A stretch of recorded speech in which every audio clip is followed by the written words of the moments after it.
everyone, Shannon Waller here, and welcome to a very special episode of the Team Success Podcast. I am excited because today I have someone who I'm going to call a friend and who's also a client of Strategic Coach in our 10X Ambition program. He is someone who is not only an incredibly successful serial entrepreneur, but also someone who's incredibly like-minded with me about the importance of core values and culture. We've had some rich conversations, and today I have the opportunity to interview him, which I'm really excited about. So this is Christian Cotichini, who is the co-founder and CEO of HeroX, and I'll have him describe the company because he'll do a much better job than I will. But Christian, thank you so much for joining me, and I'm, as you already know, super excited to interview you about things that you are so conscious and conscientious about that I know a lot of other people are striving for. So thanks very much for joining me today. You're welcome, and thanks for having me. This is super exciting. Great. So first of all, before we jump into some of the content we want to cover today, which is, again, core values, culture, and how to make that work, can you please tell everyone what HeroX does? Because what you do as an organization is really special, and you're what is called an exponential organization, and that's kind of fascinating. So tell us what you do. Great. Thank you. Yeah. So probably many of the listeners have heard about and know about Peter Diamandis. Peter started the X Prize Foundation that used a prize to open up space for entrepreneurs and really start the commercial space industry. And I met Peter, and he was doing other X Prizes with the X Prize Foundation and using the power of a prize to incentivize breakthroughs and innovation. We came up with the idea of, hey, couldn't we democratize this capability and create a platform that makes it super simple for people to use prizes, they're called incentive competitions, to get the results that they want out from the crowd. There are 3 billion people who are connected to the internet. There's an unbelievable pool of talent there. And we basically have a platform that lets anybody put up a goal on our platform, incentivize it with a prize, and then they only pay for success. And that works all the way down to prizes that are like $1,000 or a couple $100 for simple things, all the way up to larger prizes that we work with larger organizations to do. And it's been hugely successful so far. Fantastic. I'd love to hear an example of one of the prizes that just had one of those breakthrough results. I love the idea of only paying for success. That is such an entrepreneurial way of thinking. So what's been one of the really fun competitions to work on? Geez, let me I know you have too many to talk about. Too many to talk about, but let me just talk about one that I'm super proud of that just closed, like it was just completed, and that was the Forbes Under 30 Challenge that we launched with Forbes. And they wanted to invest in great ideas for social entrepreneurs that were like under 30. So they're really helping support those younger entrepreneurs that have a social vision, want to make the world a better place. So they put together a prize on the HeroX platform, and we had 2,500 social entrepreneurs register to participate, and 900 of them submitted ideas, great ideas that they were working on. Wow. And yeah, it exceeded their expectations, and they got just an amazing result. They shortlisted to 6 finalists and flew them out to New York, and then they pitched on stage. There was a live voting process, and then they awarded the winner. And people were in tears. It was super awesome. That's the power of it, and I could talk about all these different other prizes we're working with different companies. But the power of it is you can set the goal to be anything you want it to be, and people will step up and do it. We've done some very obscure, very narrowly targeted, very technical prizes, and they've been a huge success. That is so exciting. I mean, just to have a way to access, as you said, the talent and creativity of 3 billion people, because normally you go out and figure that out on your own. It looks way too overwhelming and hard and challenging. But you've got this platform to make that easy. And I know that also from hearing Peter talk about competitions, one of the success criteria is having very clear, specific constraints. Is that right? That's right. Absolutely. The clear objective goals, describing what you're looking for in the form of goals that need to be met is the key element, and not necessarily assuming how people will do it or what they will invent, but just setting those goals really opens up an amazing level of outside-the-box thinking. That it might be outside the box for you, but it's not for somebody else. For them, it's like, oh, well, obviously solve it this way. And then they submit their solution, and you look at it and you're like, wow, this is unbelievable. That's just creativity unleashed. I love it. Yeah. Wow. One of the things that impressed me when you were talking at your last workshop as strategic coach was you as an organization. So HeroX was founded in 2013, is that right? Yes, that's right. Right. As kind of an offshoot of the original X Prize. And you yourself are actually an exponential organization. So can you talk about that? Because I was completely fascinated and I couldn't wait to dive deeper into this. Yes, it's been an amazing journey and it's been really, really successful, and I'm really proud with what we've done. The way it started is, well, first off, this is my fourth startup, and so I've had a lot of experience in how do you form an organization from nothing, from a starting point, and I've seen them take a certain personality and a culture, and I've seen that whole process multiple times. So with HeroX, it was really an opportunity for me to really think through that process at a much grander scale. Add to that, of course, Peter is my business partner, and, he's Mr. Exponential and Mr. Abundant Thinking. Yes, so that raises the bar a little bit, right? Yes. And as well as what we were taking on, like HeroX, it's a game changer for the whole world if we are successful. So I almost feel humbled at the commitment of making this real, because it's not really about me as an entrepreneur, but it's about delivering this to the world. And that's been an amazing process in itself. But when we started, we really wanted to, rethink the whole what an organization is, and really, really rethink that. And there's a lot of work being done by a lot of different people. Salim Asmail just published Exponential Organization, which is a very interesting book, and we apply a lot of the components in that book as well. And a lot of people are looking at this stuff. And so we really decided that we were going to be a global organization from day one. The internet is global. We want participants from all over the world. So we started as a virtual company. We don't have headquarters in a geographical spot. Our headquarters is in the cloud. And we recruit globally, and we use a lot of practices in how we build our company that's really in the exponential organization side of things. I think one of the things that's kind of fascinating is that the number of competitions you're doing is increasing, but the cost of doing them is actually going down. That's right. Now, explain how that works and how that's actually a healthy business model, because I'm sure some people will be a little confused as I say that. It's a little bit like making more money and taking more time off. It sounds contradictory, but it's really not. Yeah, well, we started with X Prizes model. They've been doing prizes for 15 years. They do large prizes that's very labor-intensive. They have 80 people on their staff, and they do amazing work. But Peter's intention was really to disrupt that approach, democratize and digitize and distribute and disappear the work in doing prizes. That's obviously a really audacious goal. And by the way, what I love about Peter is he walks the talk.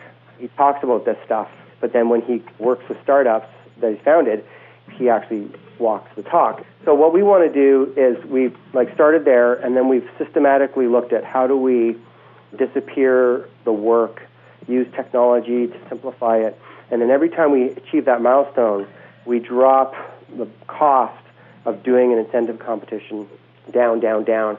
And, we've now gotten it to a point where you can run a prize at a super low price point, using the HeroX platform. And it literally was double the price 6 months ago, and it's half the price now. And we continue to simplify and do that. And that's going to really help us create scale, right? As we create liquidity, we're creating a problem-solving platform. And we want this to become a common tool. Our vision is that people sitting in a boardroom talking about a problem, they should be well, do you think we could crowdsource the solution? We want that to be a common question. And not every problem is appropriate for crowdsourcing, but a lot of them are. And that's really what we want to do, and we want to make this marketplace as easy to use, as inexpensive, and as turnkey as we can. So listening to you, the first thing that popped into my head was you're following Moore's Law.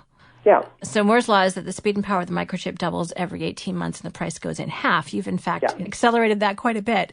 But that's really powerful, and it totally is about scale. And I love that you think about hiring a team member, or you think about running an incentive competition through HeroX. Those two thoughts would be equally powerful in teams' minds as they look at problem solving. Yeah, and I'll make a quick side note here, which is Peter talks about AI and robotics and how technology is going to do more and more. HeroX is almost like the counterpoint, right? Which is, you're absolutely right. AI and robotics, they're going to do amazing things. But there's this really magical thing about human beings. about our ability to create and innovate and apply our passions and our purposes. And HeroX is almost like the platform that celebrates human ingenuity. I think it's going to be a big part of our future for a long time, alongside all of the great machines that we're going to build. I love that. And, well, my passion is people, so I'm fully in alignment with that. Thank you for illustrating that. That's incredibly exciting. Let's talk about your team, because if you've got a global team, one of the questions I always have is, well, how do you hold everyone together? You know, if you don't see each other or talk to each other in person all that often, what is the framework, what is the structure that you use to kind of make sure that everyone is operating from the same song sheet, same template? And I think the answer is going to be HeroX's core values, but I just want to verify that that's part of how you think about it. You're absolutely right. I mean, a lot of entrepreneurs are shocked when I talk about, that we're a virtual company and all of that. And there's a lot of that old school thinking that we all have to be in one place and be supervised, right? Yep. To perform. In past companies, I've practiced results-only work environment, which is a really great practice that I recommend people look into, using virtual teams and things like that. One thing I realized is that I don't really want to have supervised my people. Like, even if I could supervise them, I don't really want to work with people that need supervision. I want to really work with people who are jumping out of bed and love what they do.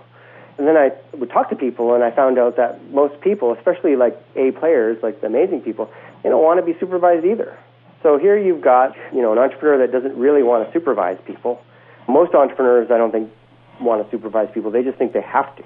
They hate it. I talk to them all the time, like, if I could run my business without people, it'd be great. I'm like, oh, dear. Yeah, because entrepreneurs aren't managers. Right. We're leaders, but we're not managers. Yeah. I would posit that even managers don't really want to manage people. They want to lead them and support them. They want to engage with them and collaborate.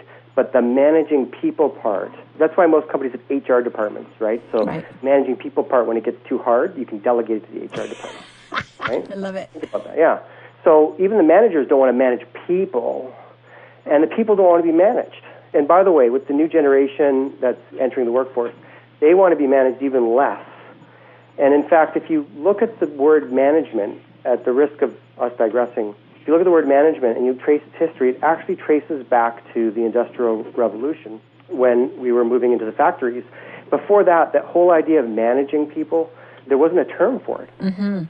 It was actually invented as part of the Industrial Revolution and then indoctrinated in the modern post-industrial corporation. It's a relatively new concept.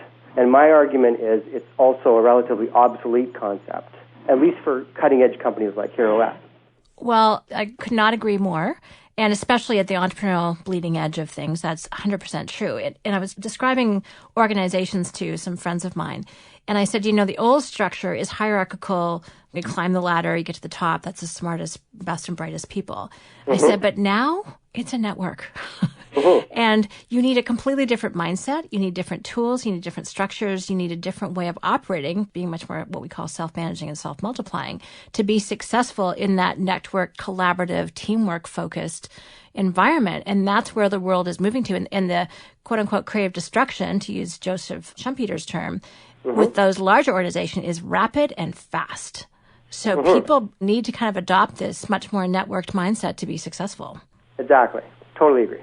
Cool. So what are the structures that you use to hold everything together? Because, again, if you've got the network, I think of it as kind of a spider web. What are the little threads that are holding people together? Yes, and that's where kind of core values fits in it, because there's three fundamental components that I look at in terms of what needs to be at HeroX.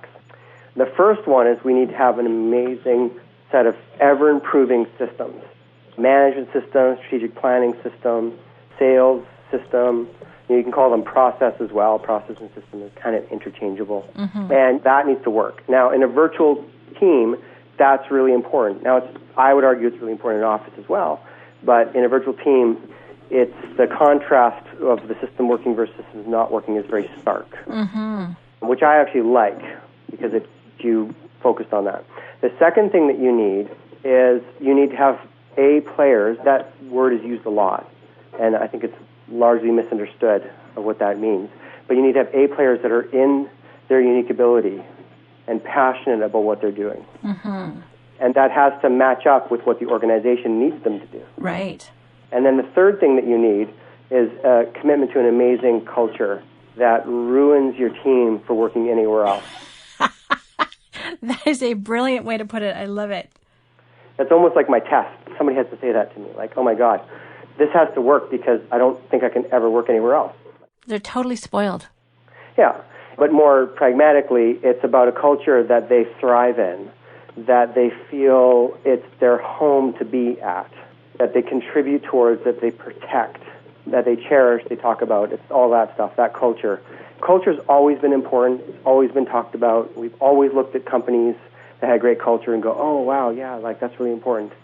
But I think it's even more important now than ever because the relationship with employees and employers is shifting, and people are more fluid and they're more willing to move and leave. There's less job security, and people don't stay in one place to retire, and all that stuff that a lot of other people have talked about. But it really means that the really bright stars are going to choose where to work. Mm-hmm. And if you create an environment that's not awesome, awesome people are not going to be there. And there's really nothing you can do that's going to make them be there. So I think that culture is one of the most important elements of any business at any scale in any industry. But I'll say one thing real quick. In the startup world and in the tech world, I'm shocked that culture and core values hasn't really elevated to a strategic necessity as much as it has. And there's really no book for startups that really targets how you do core values in a startup type of thing. Mm-hmm. Somebody needs to write it. That probably should be you. It might be me. You've already got the basis for it right here. It's a great point, because I think for a lot of people, culture is an afterthought. Core values for at least founders are often intrinsic. They're not something that's explicit to people. We just had an interesting exercise here at Coach where we had part of our goal is to increase our engagement. So we're doing the engagement multiplier program to really articulate our purpose. Well, I've been here since 1991, and I feel exactly the way about our culture as you described. I'm very protective of it. I cherish it. It's my home. So I love how you described that. So I was like, yes, that's how I feel. But it was something I'm like, doesn't everyone get it? In my ignorance, really. And we made it really explicit as to why we do what we do, which is bottom line to expand entrepreneurial freedom. That's the short version, which I adore. And it was so refreshing to kind of bring it to top of mind, not just assume, because that's what was happening. And I think a lot of startups, even longer term companies, assume that people know. It's kind of one of those things that seems sort of amorphous and not tangible. So they ignore it because they don't actually know how to get a handle on it, which is what impresses me so much about yours. So how did you how did you go about creating your core values? Well, let me answer that, but let me just introduce a concept that I think is really important real quick, because this is a little bit theoretical. But the first thing you got to get is that the source of culture is humanity. Like as a species, we are social animals, and we survive through millennia by leveraging our social capabilities. So the need for culture is hardwired into our very being. So thus, every organization has a complete culture. Okay, every social group, your family has a culture. My family has a culture that's different than your family's culture. Every organization you're in, we can't help but create a culture around it. That culture is anchored in a set of agreed behaviors, and those behaviors are set by a set of agreed-to values. When you don't worry about all that stuff, it's just going to show up randomly based upon the personalities of the people, especially the leaders in the company, their good habits, their bad habits, what they tolerate, what they don't tolerate, how they react to conflict, how they react to problems, how they react to good things. All of that is going to define a culture. So you're going to get a culture whether you want it or not. Mm-hmm. That's the first thing to understand. So when I started HeroX, I knew that. In my other companies, I've made lots of mistakes, and I've paid a lot of price for all of that stuff. And then through a process of trial and error, entrepreneurs are very good at trial and error, I eliminated every other way except a way of intentionally creating core values. So the first exercise we did when we first got started, when I stepped in as co-founder, is we sat down, with some sticky notes, and we started talking about values, the very first thing we did. And then we go through a process, and I won't go into the full extent of it, but we go through a process where every 90 days we would go through a core values exercise, and that core values exercise would refine it. And what you see in front of you, the HeroX core values, which listeners, by the way, can go to herox.com/values, and you'll see them there as well, is the result of about 7 quarters of that core values exercise. So 7 iterations of the core values exercise, doing the progress, not perfection, an 80% solution approach each step of the way, which the coach listeners will understand what I'm talking about. So now that you've done it for each of those 7 quarters, do you review it every quarter again, or is it once a year? How often do you kind of reflect back on them? We still review it every quarter. We do strategic planning every quarter, and that's a really important process, so it weaves into that. And we're in a high change, high growth environment. So for us, a quarter is like a year, right? Yes. So that's how we do it. As we probably scale, it might change, although I'm not sure. Because the world, by the way, is just moving fast for everybody, right? Right. But the change on the core values has slowed way, way down. And in fact, the last cycle, the 8th cycle we just ran, the only change we made was we cut out like a little typo. I love that. And actually, I think, to your point, I imagine that they will stay. They're very essential. We'll get to them in just a moment. But they're of the essence. And really, that shouldn't change, if you think about it. Things maybe change in meaning slightly. But as things speed up, I actually think you want to be able to go back to your core values and have them be really 80, 90, 96, 99.2% stable, because that gives people confidence. Dan likes to say, slow down to speed up. And this is one of those slow factors, which I think is really important. Yeah, it's a good question. Now, I'm an innovator entrepreneur. Like, I innovate. I always look for innovation. So I look at this, what we're doing at HeroX, as kind of an experiment. It's a great experiment, and it's founded on a lot of really awesome experiences and skills that I've developed. But we do the core values exercise, and I'm curious to see if the values do shift or if they don't shift at all. And that's going to be a very interesting thing to see now that we've kind of got them to a place where they really resonate with everybody in the staff and with our customers and with everybody we really talk to. It'll be interesting to see. Mm-hmm. Now, I know people are dying to know which core values we're talking about, but can you just give us a 2-minute synopsis of the process that you go through? Because I really liked what you said. Everyone has 100% defined culture, whether you're consciously creating it or not. And a lot of it has to do with what the founders will or won't put up with. And I'm just kind of curious, how did you do it with your team? And how many people are on your team, by the way? So we have about 20 people right now. Okay. Yeah, in 11 time zones. Good luck. That makes it challenging. Isn't it? Yeah. And then we're growing, so headcount's not a big priority for us. No. But we are growing, and the business is growing, so we're likely going to be continuing to add people. Sure. That's great. So quickly, how do you do? I love the sticky note. Post-its are fabulous.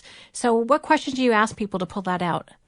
Yeah, so where core values lives, as I said, is in us, right, in our brains, if you will. And they're experienced by our reaction to other people's actions and behaviors and words, although the word stuff I would discount for a reason I'll get into in a second.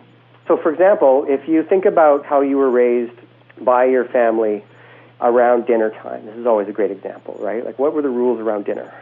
Could you walk into the kitchen, grab your plate, and go in front of the TV alone, right? Yep. You know?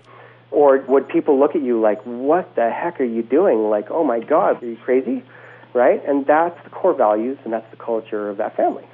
So the core values exist in what behaviors, actions, and reactions are considered acceptable, are considered the right ones, the great ones, the not so great ones.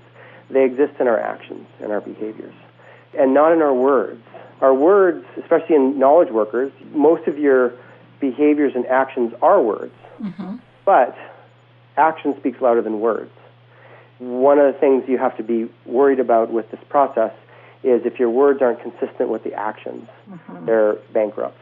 So that's why we really want to go, and the way we do the core values exercise is not about what we think about and what we want to talk about, but what we do is we go and look and say, basically, over the last 90 days, what did you observe other people do that you thought were awesome, that really, for you, represented a value? And we go around and we go, oh man, when Susan called a client back after she knew we had screwed up the presentation and didn't live up to their expectations, she called them back and she took responsibility for it, and she asked them for their feedback. Like, that was courage. So when she did that, I went, wow, that's courage. Mm-hmm. Courage on the board. And we just go around and you do that. And what happens is people will basically vote and say, yeah, I saw that too, and yes, I saw that too. And you start to see consensus. And so each quarter we do that, and then the next quarter we whip out the old ones from last quarter as a starting point, and then we go through the same exercise. And then what happens is each quarter you progress and progress and progress, and new stickies get shown, and more old stickies get kind of clustered together into these themes. And then as you do that, they start to coalesce into things that aren't going to change anymore. Mm-hmm. Does that make sense? It totally makes sense. Thank you. I know a lot of people are going to be very grateful for hearing how you do it. And I love that you're asking, what do you see that's awesome, as opposed to what did you see that didn't work? Because that's kind of the litmus test sometimes. So I love your starting point. It's powerful because you also, as you are creating those values, you're collecting all the stories that support those. And that, I think, that's what creates the culture, is examples. As you said, it's the actual actions and behaviors people are doing, not just what they think or say about it. I'm a huge fan of Zappos and their core values as well. And the stories that they have for each of their core values is a riot, if you've ever read their culture book. And again, it's the only other organization I know that's super, super conscious about that. But that collection of actual behaviors that reflect that, that's gold. That's just an amazing legacy for everyone to hear about, and that keeps it rich and keeps it real. So that's powerful. Okay, so Christian, let's just jump into the 5 core values, because they're so rich and there's so much to it, but I can't wait to hear how you articulate them now that we know you got there through the Post-it note process, which I love. Yeah, that sounds great. Thank you. And so as you can see in the visual, there's 5 core values, and the order is actually important. And the first one is a really important one. And by the way, we hire for these core values. So we're looking for these in the people that join our team. Hungry, Learn, and Grow is really important because, we're an exponential organization. We live in a world that's changing faster than ever. So, if you think about it, learning and growing is super important. We're not going to make it to where we're getting to unless we as an organization do that. And the organization is just a bunch of computers and people. So if you think about it, how is the organization going to grow if the people aren't growing? Mm-hmm. And I would actually argue that's true of any organization. Totally agree. For high-growth ones, it's particularly important. So learning and growing is actually really important because learning in and upon itself isn't enough. Right. The growing part is applying what you learned and producing results and experiences. And so those two pieces are actually quite important. Mm-hmm. Brilliant. Yeah. So now if you learn new stuff and then you apply it, guess what happens, right? You're going to get out of your comfort zone. You're going to fall off your bike, right? You're going to skin your knee. I was going to say, scrape your knee. Yeah. And that is going to require courage to keep on doing. And so that's why courage is so important. Courage precedes growth. Hungry, Learn, and Grow. Courage precedes growth. You can see how that ties in. Mm-hmm. And so we look for people who are willing to be courageous. And courageous, by the way, is a poorly understood term, but it really is the willingness to take action despite your fears and your concerns about it. Mm-hmm. Right? It's a willingness to get out of your comfort zone. And knowing that you don't have all the answers, but doing it anyway. Yeah, exactly. Right. And the willingness to do it when you know you're going to fall short of your own expectations. Because a lot of people, by the way, that we hire, a lot of knowledge workers, they're perfectionists. I'm a recovering perfectionist myself. Right? Right? So that's really important. Now, that's all serious stuff, so we have to work together all day long. So happy and have fun, that's also really important. Now, the happy part is kind of like what they bring, and the having fun is what we do. So that's how those two pieces fit together. If you think about it, most collaboration in an office environment is about problems, right? Mm-hmm. Your meetings are full of problems. Dan Sullivan at Strategic Coach, he has this positive focus concept that's so important, and this is really one of the practices that anchored it in my brain to how to apply this. So as leaders, it's really important that people are having fun, because that's what's going to motivate them and drive them to continue to be gluttons for punishment in the whole courage thing. They have to enjoy it. Yeah. by the way, the happy and have fun for me is actually one of the most important ones as a leader. Because if people aren't having fun, like, it ruins everything for me, which is funny. But if they are having fun or if they aren't having fun? If they aren't having fun, it ruins it for me. Like, I've been doing this too long to not have fun. Well, I think that's a really key point, and I love that for companies. So you've done this before and you know what not to do. You said that earlier. And I remember reading in Delivering Happiness by Tony Hsieh, with his previous company, he had a company he didn't want to go into every day. Yeah, right. And that's why he's so clear about Zappos' core values and why he focuses so much on their culture is because he wanted to have a place where he wanted to come to work, and you sound exactly the same. If it's not fun, why bother? Right, and I would also argue, although it's a small digression, that you think you can fake it, but you can't fake it. No. Especially under pressure. Under pressure, the faking cracks. I mean, this has to be genuine and real for people, or go do something that you'd rather be doing. Yeah, so that, for me, it's a really important one. Do it the easy way. This is the anchor around, the whole exponential thing, but it's also just a lesson in everything. Doing things the hard way, and complexity, by the way, in tech, one of the epidemics in tech is complexity, is almost an addiction to complexity. But if you look at all the great successes in the world in the realm of entrepreneurship, and really probably anything, they're so simple. The iPhone revolutionized the smartphone by having one button on the front. You know what I mean? And I could go on, right? But simplifying is how you scale. You can't scale complexity. You can only scale simplification. So that's a really important strategic value for us, because it aligns us with how we're going to deliver value for our customers, well, period, but also how we're going to scale up exponentially. And then the fifth one is be humble. A lot of other organizations can position this more in terms of delivering value to customers or commitment to customers. For me, it's a little bit more 360 degrees to call it a commitment to being humble. Humble leadership, measuring my leadership by the success I support in other people, creating a culture of humility and of creating value for others. We're creating a marketplace which is about creating value for others. By the way, it's not about us. The marketplace is not about HeroX. The marketplace is about the courageous, amazing people who are supporting innovation by putting up prizes, and then the innovators who have the courage and the drive to sign up and try to solve those problems. So it's about them. It's not about us. But that encompasses a commitment to customer value.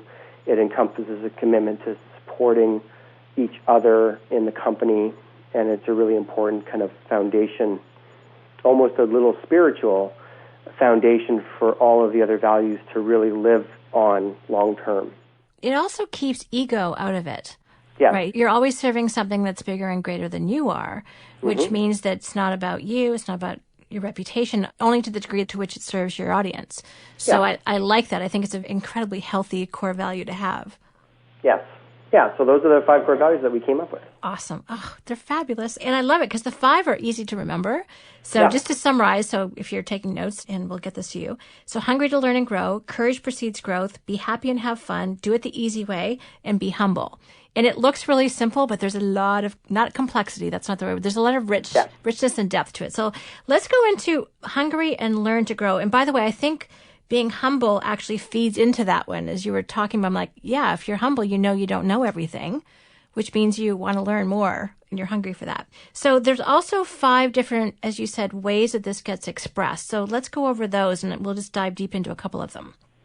Yeah, and like I said, I could talk for, an hour about each of them probably. So I will keep it short and you can jump in to keep the pace going. But they're loosely organized from white belt over to black belt. Okay, although we haven't quite refined that yet.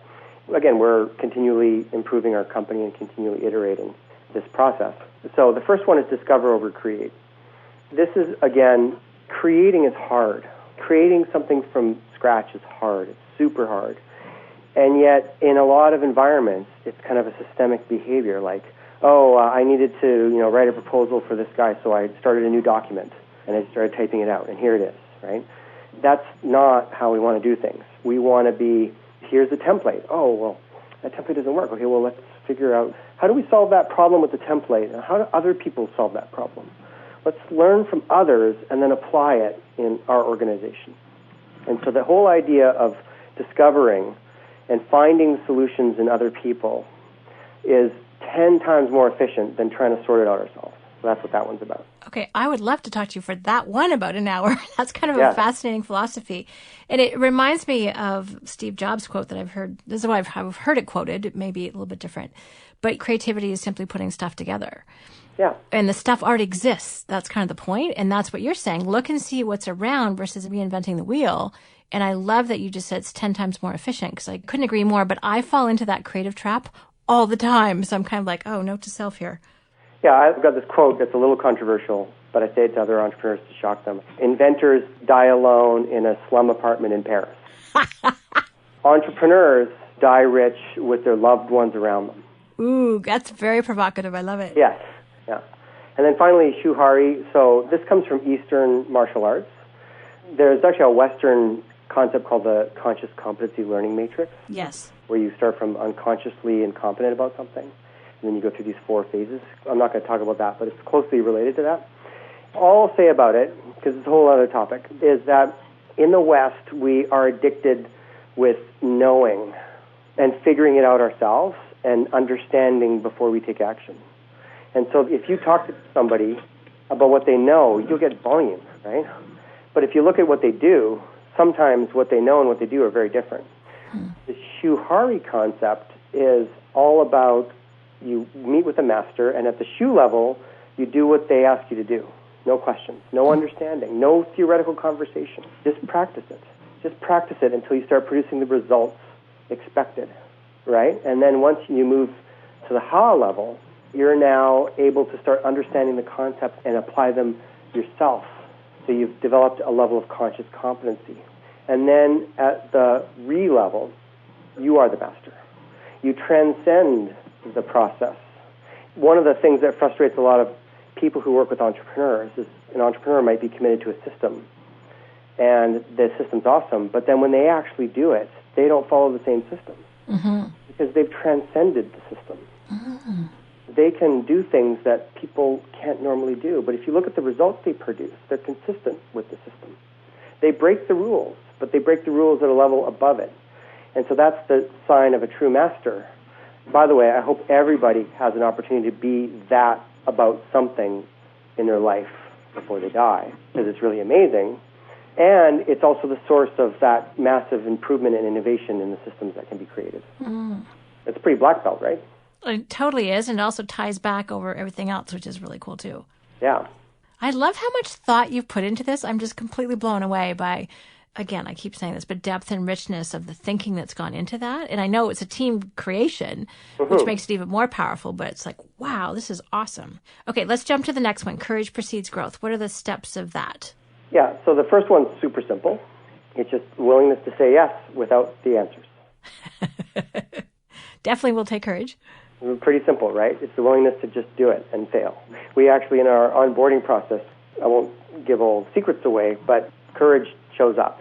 The people fail, and the onboarding is actually kind of designed for them to fail. Isn't that weird? We were just reading the book Mindset as a team leader group, and what you're testing there is whether or not someone looks at that failure, I would imagine, as a growth opportunity, or if they totally are shattered and just can't stand being challenged because that conflicts with their fixed mindset that if they're bad at that, then they're no good at anything. Yes, but it's far more fundamental. It's just the demonstrating the willingness to continue forward and persevere. In other words, it's the courage. Right. Really essential at that level. And then the bring it on. So the way I would describe this, and when I coach entrepreneurs, I coach a lot of entrepreneurs, what I tell them is that all true growth comes from being unreasonable. Being reasonable is how we justify the way things are. But the real growth comes from being unreasonable. Like, just go to a trainer. Hire a trainer in a gym, right? And try to be reasonable with the trainer. And see how your body changes versus the trainer yelling, 3 more! And you're like, are you kidding me? 3 more? I can't do 3 more, but somehow you pull it off, right? Right. And that's where the strength is created. So being unreasonable is something that's been de-indoctrinated out of most of us in the West from our education system, all the playing it safe crap, the addiction to understanding, blah, blah, blah. But true entrepreneurship comes from being unreasonable, and the more our team can be unreasonable. And there's a whole training there that I won't get into.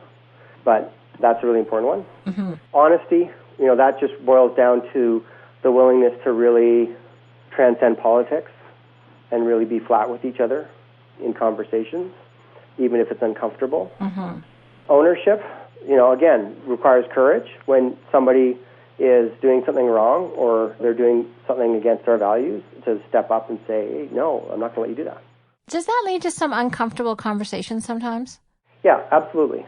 Ownership is like a place to stand, right? Honesty is how you act from that place. Okay, got it. That makes sense. Mm-hmm. And then do it anyways. This is one of my favorites, and I actually got this from Joe Polish, who's also in the 10X program.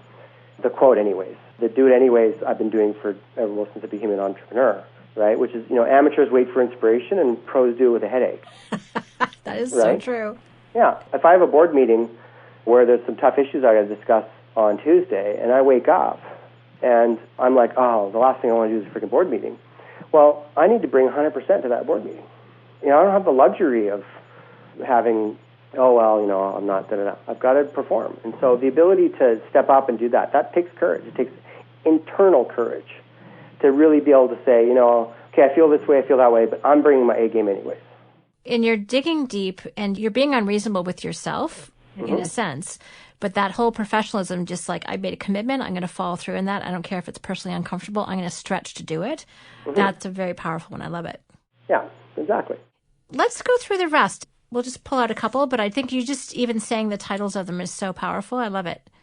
Yeah, so at the next level then, be happy and have fun. So the first one is positive fun, and that's really about living life as if it's a game and having fun and bringing fun to tough issues, right? And business, by the way, business is a game. It's not really real. I think most people might not figure that out until they're on their deathbed and look back and go, oh yeah, that was all just a game.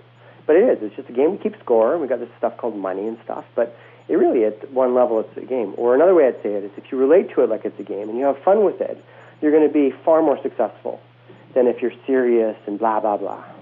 That to me is so essential because I also relate fun and, a sense of humor with an alternate perspective, which I think brings in new ideas. Me at my most serious self is actually not my most creative self. So if I'm laughing about something, it was really loud down the hall the other day because Babs and Kathy and a few other people were just cracking jokes about stuff, and it was hysterical. And it's so neat to be in an atmosphere where that's totally cool, and then we go back to doing our great things. But it lends itself to a level of community and creativity that otherwise wouldn't be there. Yeah, exactly. And you can be serious and have fun at the same time. Mm-hmm.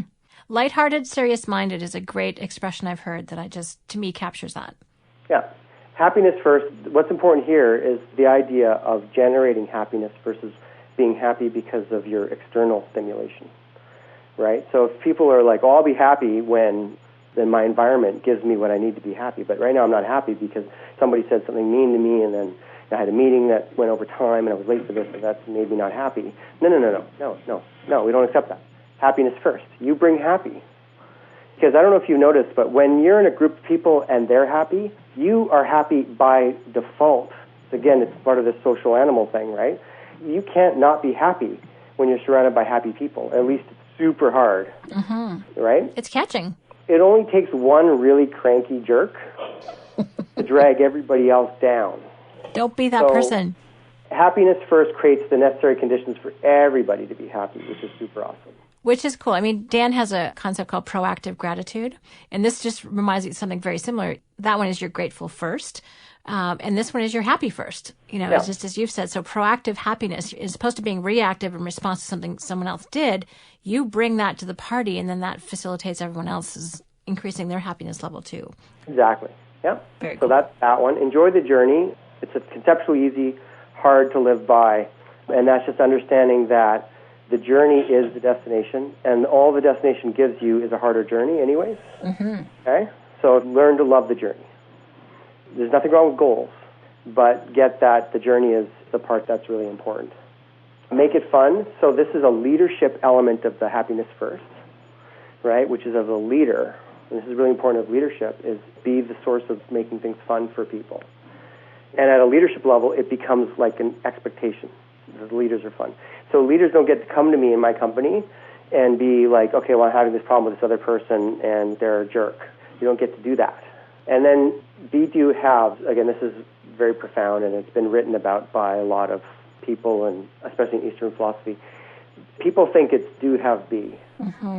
Right? If I work hard and I sacrifice and I stay at work and neglect my family, I will have success and money and a promotion, and then I'll be happy. And then I'll be able to take care of my people. And it's the opposite. The opposite is true. In my opinion, true success and mastery of a happy life is understanding that it's to be first is the first step of being. And then the being that has you do the things that are the right things for you to get what you want. Does that make sense? It totally makes sense. Dan was just talking about it's your mindset. A lot of it is like, are you striving to get there or are you already there? And you simply expand that. And the way people just sort of calm down when they realize they're already where they thought they needed to get to, and the job now is just to expand it. And all of a sudden they just go, oh, it's kind of profound to see that shift. You're totally right. The philosophers that have written about that, it really is counter to a lot of how people are raised and how they're growing. And again, I'm sure there's some unlearning that has to happen for people. Yeah, and it's a very advanced thing. That's why it's the black belt thing, right? Very advanced. And not everybody's going to be a black belt at the company, right? But definitely the people that are going to be given the greatest responsibility. Very cool. So then do it the easy way. So obviously the first one is unique ability, and you know where I got that one from? Yes, I have heard that before. I think we wrote a book about it. Yeah. So KISS, keep it super simple, is the nice way of saying it. That is much nicer than how I would have said it. Yeah. Thank you. Keep it super simple. It goes without saying. But a commitment to simplicity, simplicity, simplicity, simplicity. Complexity is the enemy of all growth and creation, in my humble opinion. The universe always takes the path of least resistance. It always takes the simplest solution. Always does it. And there's a reason for that. So that's fundamental. ROWE, results only work environment, again, is all about creating an environment where all we truly care about in terms of performance monitoring and time in the office and all that stuff is the results that are produced. So we manage results. We don't manage the traditional stuff that people talk about. Law of least effort. So this, again, gets a little bit deeper, but the whole idea is that, what I said before, the universe runs by the law of least effort. Conservation of energy and all the laws of physics is all about least effort. Now, we have this culture, especially in the U.S. and North America, about working hard and work ethic, and that's all great. But if you really want to create value, value comes from the lazy man solution, the way I like to describe it. That's appealing to me. Well, I like to describe it because it's provocative, and it makes people think. What do you mean? No, we've learned that laziness is bad, right? It's a vice, right? But actually, if you look at all the great things and the great successes in life, they were the lazy man solution. You know, the washing machine is a lazy man solution, right? The automobile, I mean, do you want to walk 10 miles? Right? All innovation has been about the law of least effort, in my humble opinion. All right, and last but not least. Yeah, so be humble. Again, so this is about love versus fear, in my opinion. That's what humility is about. But humble, again, is a poorly understood word, I think, in the West, because it's not about being weak, but it's about living in love and not fear. And there's whole books about it, and people can read it from smarter people than me. So we serve, so creating value for others and making it about them and not us, and doing that at all levels. So not just our customers, but when I'm meeting with a coworker and we're working on something, make it about them. You know, help them be successful. Even somebody who's like wronged you, right? That takes some enlightenment. Yeah, right? Which is the willingness to be wrong. A common saying, I don't know where I got this from, but you can be right or you can get results, right? And so many of us get caught in the trap of wanting to be right about something with somebody else. And what we're actually doing is we're telling our brain and ourselves that being right is more important than the results. If I want a happy relationship with my wife and I feel like she did something wrong and she doesn't think she did it wrong, if I want to be right about that, think about it, right? I'm giving up my results of a harmonious, loving relationship because I'm not willing to be wrong. Well, guess what? This is what I've learned in my time as an entrepreneur, right? Being right is old and tired and boring. Much more interesting to be wrong. You know what I mean? And being wrong, by the way, this is a little bit weird, but being wrong is actually a gift you can give to another person. Now, that sounds weird. And by the way, I was born with a massive commitment to being right. Like, I'm one of the rightest people. Like, this thing gets crazy, right? I used to fight and argue, and people hated working with me. Like, I'm a recovered something. But when I'm fighting with one of my team about the right strategy, and they're like, no, we do it this way. And they're able to produce the results because I'm willing to say, okay, I'm wrong, and you do it. That's like a gift I've given them. What I get in return is a result. Mm-hmm. Hard to explain. That's powerful. At a tactical level, what have you been wrong about today? And when somebody acknowledges they were wrong, celebrating it as a core value, that's really important. That's why it's the level 2 one. Mm-hmm. Yeah. And then be a multiplier is kind of a bit of a roll-up of all of them. And it's from a book called Multipliers by Liz Wiseman. It's a great book. It covers a lot, and it's hard to master. But being a multiplier is really a commitment to create leaders and success in other people, a commitment to that. So I think that's like the height of leadership. And it's scalable leadership, by the way, scalable, which is the part I like. Mm-hmm. And the humble part is giving up the recognition, right? And that's when you're really able to help other people be success, and your contribution as a leader is making other people successful. And I believe the rewards will come anyways. Absolutely. But they're a byproduct. They're not what you're shooting for first. Yeah. Yeah. Fantastic. So, first of all, thank you, Christian. This is incredibly rich, as I've been saying, and I love getting a little bit more depth and explanation of each of them because there's so much, as I said, thought that goes into it. So a couple questions before we wrap up. Kind of like, how does this play out day to day? So do people call each other on stuff, or when someone comes and talks about another team member, how do you coach them? How does this work in the day-to-day functioning of HeroX? So first off, the most important element of this are the 5 core values. Right. And just living them and having them show up in just general terms. So that's actually what we focus on much more in terms of just making sure that everybody is aligned with our core values. As we continue to evolve and mature, we're weaving this more into our personal development program for our people, get the level 1's kind of skills with them and set some goals. And we're actually going to start basing performance reviews, although we don't do performance reviews, I don't like performance reviews, but the concept of a performance review in terms of salary increases and things like that, are a big part of salary increases is going to be how they've demonstrated applying these skills in the company. Fabulous. Right? Yep. And moving through the levels, because I'm not expecting people to do all of this. It's a lot. But the leaders will do a lot of it. Mm-hmm. And I expect myself to live the highest level of this stuff. So a lot of it, for me, about these things is really about my commitment as a leader and then supporting the development of people through the process, because these are all learned skills. And the only other thing I'll say about it is that nobody is going to be all of these across all 5. Everybody's going to resonate with one of these values more than others. So I'm happy if somebody becomes Mr. Fun, right? Mm-hmm. And he's level 5 in fun, and that's what he brings. And then somebody else can be Mr. Courage or Miss Courage, right? You know what I mean? And so as a collective whole, this is what we stand for. We each contribute to it in our own way. That's awesome. So if someone is not exhibiting that, maybe they're just having a bad day. You said this is already part of your hiring process. Have you ever had to let go of someone because they weren't willing to uphold the values? It's pretty much the only reason we've let go of people. Interesting. But it's a little more nuanced than that. It's not that they're not living the values. It's that their values that they're bringing to the table is different. I like to think about it, but what are they bringing versus what are they not bringing? Mm-hmm. If you're not careful, by the way, and this is a good tip for everybody who's still listening, don't turn this into the thought police. Right. Don't use this as a weapon to judge. I don't really allow negative talk about this, like what's not showing up. I talk about what's showing up. That's what I talk about, what's showing up, not what's not showing up. Because if you do that, you turn into the thought police, and first off, fun disappears. Okay? Very quickly. But the way it looks is so for example, I had a team member that left, and what happened was a core value that was super important to them was respect. Okay? Now, there's nothing wrong with respect. And there's probably a lot of other companies that respect should be one of their core values. It's just not one of our core values. So when people did some of these other exercises, they got into disrespect.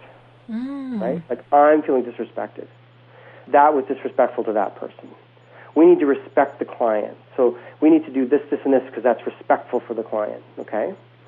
That's not our core values. And when you have that core value be higher than others, that's how it looks. Does that make sense? Yeah, and I really appreciate that example because that helps make it clear. Yeah. It's not that you're a disrespectful organization. I wouldn't say that that's true at all. But other things are more important like that, like growth and experimenting and making mistakes and learning and having fun. And to someone with that other core value, through their filter, it's not a fit. It's not a fit. Everybody who's left the organization because they're not a core values fit, I don't bear them any ill will. And I don't feel like we're superior and they're inferior. That would be silly. It wouldn't be humble, that's for sure. And we want like-minded people who are ambitious and growth-oriented, and that's for our team as well as our clients. You almost have to find people who already have, at some level, perhaps a different articulation of these values, and they're going to be the right fit. Changing someone else's core values, good luck with that, is what, exactly. what I've found. So you're looking for the match rather than trying to brainwash someone into your version of them. The match and the prism. Because everybody has a different set of core values in the articulated way. I don't care about their core values. What I care is that they can articulate them into HeroX's core values. Mm-hmm. So they might come with something slightly different, like ambition or something, right? Right. But as long as they can anchor that to courage and to growing, so they can anchor what's important to them, they can have their own core values. They don't have to convince me that one of the big mistakes that a lot of people that we interview do is they try to convince me that their core values is our core values. I don't care about that. And I suspect it. It's suspicious to me. What I care about is that you can thrive, you can find your way of expressing your unique ability in the way that you are in these core values. Probably my way of saying it would be that they can be in alignment. Mm-hmm. You know, you can work towards a common purpose and everyone brings that to the table and they can work together. They don't have to be exactly the same, but they can't be opposite. They have to be able to, as you said, fit in. That's awesome. Yeah, and that's important. And diversity, well, I'll make one last point, is that diversity is super important. And again, if you make this a weapon, and you make it thought police, you're going to try to create a monoculture. And so that's why I just said, like, people don't have to have all five. They just have to have an anchor. Like, even one really great anchor value is great as long as they're not doing something else that's really screwing up the others. Right. I appreciate that. Well, just to wrap up, one of the things I love about the core values, and it's very generous of you to share them with us, thank you, is that it really provides a growth path. Someone may have that anchor and they're really good in one and they see how they can grow into others. And I just imagine that everyone will have exponential growth for themselves on the team, as well as helping HeroX grow exponentially. In my recipe book, that's how things work. You know, if we want to grow Strategic Coach, we can't do it if our team members aren't growing. So that to me is a really, really core element. And you've laid out a growth path. I mean, unique ability is core to that. People are going to grow and expand in their unique ability. And then they're going to work with each other this way. I mean, that's a very powerful system that you've created to really ensure HeroX's much bigger future that can be, as you said, scale, because I love that that's always your criteria. Mm-hmm. So I just want to ask you one final question. What would your advice be to entrepreneurs, startup or otherwise, in terms of their core values and how that relates to how they want to grow? Just a couple last words of wisdom, because you've been really clear and articulate about how important you think it is. But what would you specifically tell other companies, tell other entrepreneurs who are listening, or even team leaders who are listening? Yeah, it's easy to get overwhelmed by this kind of thing, right? So don't worry about understanding it all or doing it all or anything like that. The first level is to really get that you have 100% culture and 100% set of values in your company already. It's always 100%. You know, if you put 10 strangers on an island and you went back a month later, a whole culture would show up, right? Yes. Okay? As a leader, be present to who people are being and not what they're saying. Right? When I'm in a meeting with somebody, I'm watching, this is from a lot of practice, okay? A lot of practice. I'm watching who they're being more than I'm listening to what they're saying. Mm-hmm. Then all of a sudden, all you'll see is values. They'll pop in your head without any willpower whatsoever because you see it all the time. That's fantastic. For me, it's like listening to you, who's put together so many different companies and is obviously creating something that's going to have a global impact.